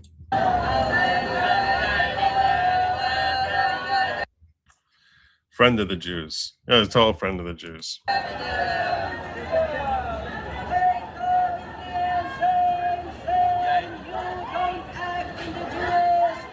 This is just, see how it says over here, NKUSA? That stands for Neturei Karta USA. I was able to tell you this before I even saw that sign, but the NK stands for Neturei Karta.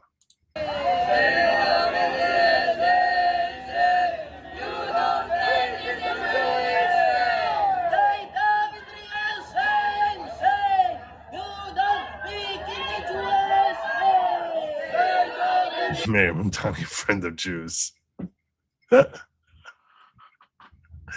It's like, how stupid do you have to be? This is like Amish level.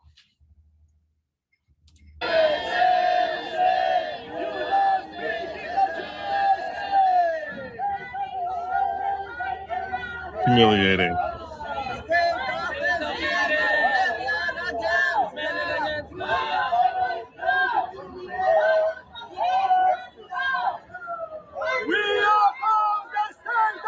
I'm trying to see what intersection this is.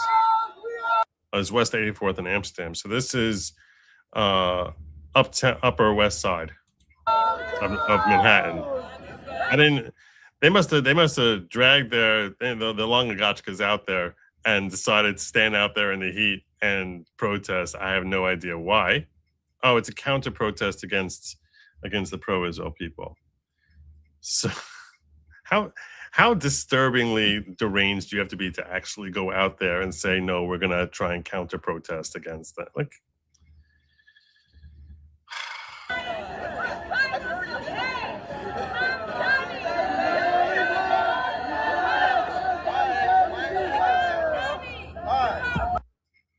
yeah, there you go.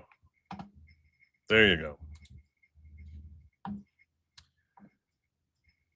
What can I tell you? They hate the state of Israel.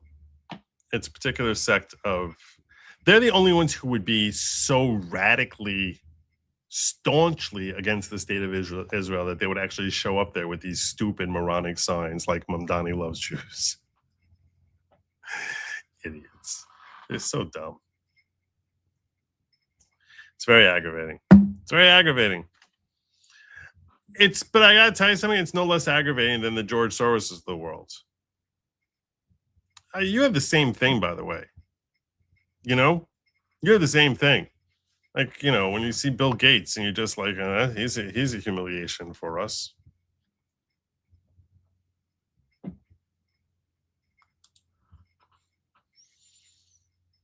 I think you were thinking about Jehovah. No, I was sort of thinking when I was doing the whole analogy there, I was thinking like, you know, so if Satmar are Baptists, so these are Southern Baptists, it's like a branch off from Baptists. You know what I'm saying? So Neturei Karta is a branch off from Satmar, the way Southern Baptists are a branch off from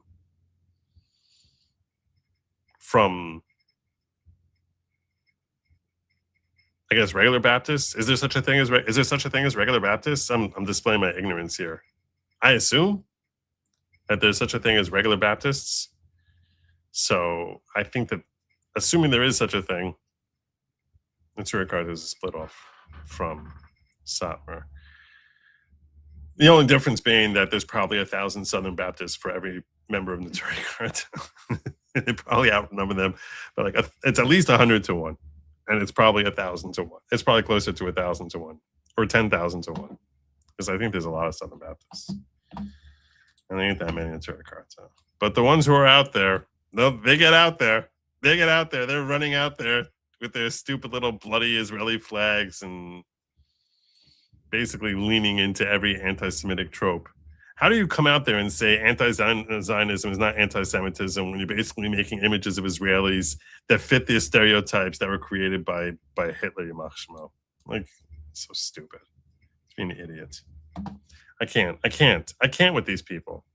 I can't. I tried. I can't. If you're wondering how long I've been aggravated with Neturei Karta, you want to know how long I've been aggravated with Neturei Karta? I remember talking to my cousin about this when I was like 7 years old, 8 years old, because I could not understand Neturei Karta. I understand them better today, but literally for more than 4 decades, I've been perplexed and aggravated by Neturei Karta. They would take out articles in the New York Times blasting and condemning the state of Israel back in the 1970s. They've always been doing this. So you gotta know the creature. But they are a relatively small division of overall Hasidic Jews. Now, let me tell you this. Most Hasidic Jews are not very strongly pro-Israel. Maybe Lubavitch more so, but they're their own little wing. They are their own little wing. Great people, but their own little wing. And many Lubavitch are very strongly supportive of the state of Israel. If you ever saw this woman, what's her name? I'm drawing a blank right now.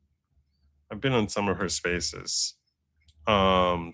She's very knowledgeable about Israeli history. I'll find it in a second.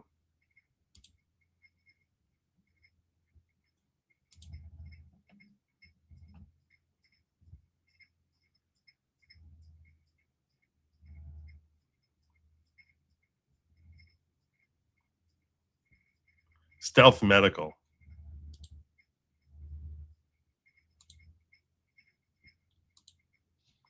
So she's apparently Lubavitch and very strongly pro-Israel. And very strongly Zionistic. Anyway, so any other questions? Are we good here? I think I'm only landing my plane. I think I'm going to try and get him in here soon. He's supposed to be going on vacation. I know he wants to go to Colorado. And I'm just like, I'm very bothered by the idea that he loves driving, my dad. God bless him, 84 years old. Exact opposite of me in so many different ways. He literally loves getting behind the wheel and driving. And I'm like, Dad, Colorado is like 2,000 miles. And he wants to drive cross country on a trip just because he loves driving. And I'm like, Yeah, so it's interesting that KP that you're saying, get him a Tesla, that will help. I actually came up with that this weekend, that I think that, like, if he had a Tesla, I'd feel a lot better if he had a Tesla driving for him. I was talking to, like, an old family friend today, and I'm just like, he's 84 years old. His eyes are not what they were. His hearing is like, you know, it seems to come and go. I have to talk pretty loudly when I'm talking to him.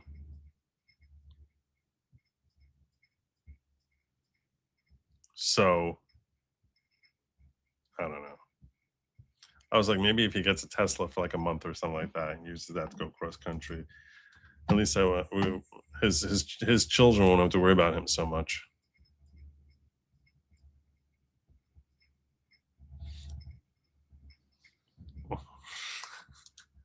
This is the first good question I ever heard. I ever saw MISKMP bring. This is the first one where Papa Joe's road trip playlists and radio stations. My father listens to the news. That's what he's most likely to listen to. He doesn't listen to music. But if anything, the only music I ever remember hearing my parents ever listen to, ever, was like classical music.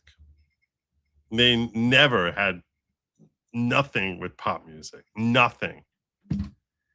My father, like, born 1942, right? I mean, so he had like he was like in his prime during the golden age of the Beatles coming up. He was so far from Woodstock. So far from Woodstock.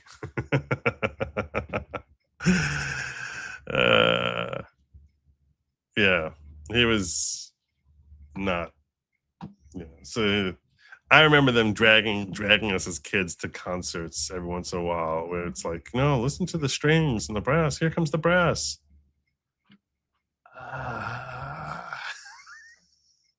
Sitting on a lawn for hours. I don't know why. Why would you do this to us? Why? We didn't. I thought you loved us. Yeah. No, not Sinatra.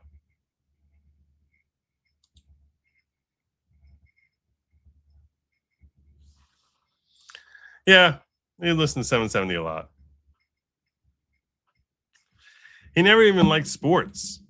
So, like, when I was like following, the Yankees and the Cowboys or Jets, depending on what stage of my life, and he like, no, not at all. So,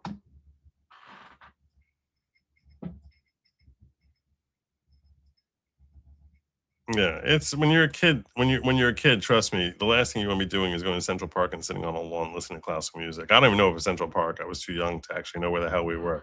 I just remember sitting on a lawn and just wondering why we're here for hours in a crowded field of people sitting there while people were sitting up on a stage just playing these musical instruments, and I had no idea what was so great about anything that was happening. Do I seem traumatized? Can you see the scars? Can you see the scars? Like, where is the scar? Scars are all internal. All right. That's my show. I am sticking to it. I thank you all for joining me. It seems as if we came up a little shy of our goal, but we got close. So if we get close tomorrow, when I'm going to have Sin in here tomorrow, if we get close tomorrow, we get this close tomorrow, I'll probably end up giving it to us. I'll probably end up giving it because we got close, but we really came up shy. We're definitively shy by any metric. And just double check, make sure I didn't miss anything over in the ghetto. All right, we're quiet in the ghetto. Okay. All right. I thank you all for joining me. I'm going to remind you that Let Me was never meant for you, it was meant for they, them, and do not eat the freaking bugs. Just, ew. God, why would anyone do that? Good night, everyone. Godspeed.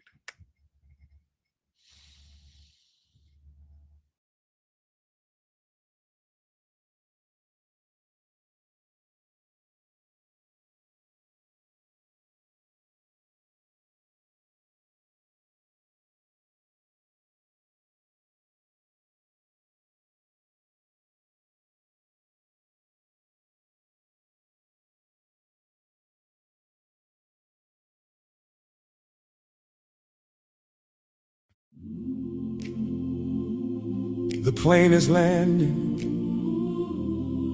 The show is almost over. All that's left for you is this song. Joe left the studio. He's probably drinking Diet Mountain Dew. Maybe he's watching funny videos on YouTube, or playing chess, or doing Jewy things Jews do. We hope you had fun, and maybe you learned something. You hit like and you subscribe. Leave a comment if you want to show some love. That would be cool. You can be cool. Leaving comments is cool. So till next time, please be sure to stay away from lab meat. It was never meant for you. It's meant for they or them or comrades, sparkle hugs. And most importantly, do not eat Z-bugs. Good night and Godspeed. Good night and Godspeed.